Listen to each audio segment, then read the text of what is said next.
Hi everyone, I'm Kayla and thanks for listening to my story. I think a word that would describe my relationship with Jesus before completely surrendering to Him would be familiar. I grew up in a Christian home and even went to a Christian school, so I was surrounded by the Christian life.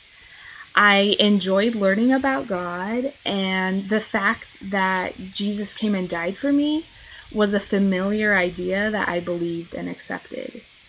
My 8th grade year, I was really encouraged to read the Bible on my own.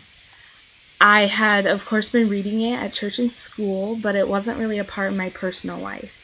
So I started reading a passage every day, and suddenly God became much more personal to me. He was no longer this thing that I was hearing about, but I was actually getting to know Him.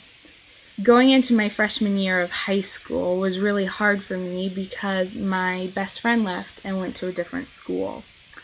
All throughout elementary and junior high, she was basically my only friend, so not being together every day was really devastating.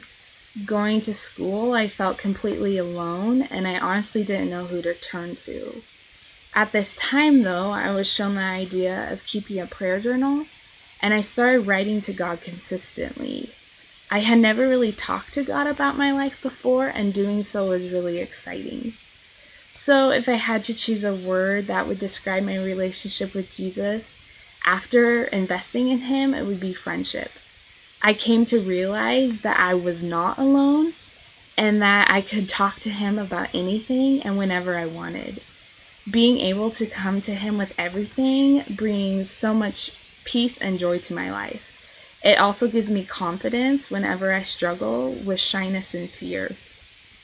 Just knowing the fact that He is a friend who will never leave me is such a great comfort. I cannot imagine going throughout life without His friendship. Thanks again for listening to my story. I would love to hear what you think.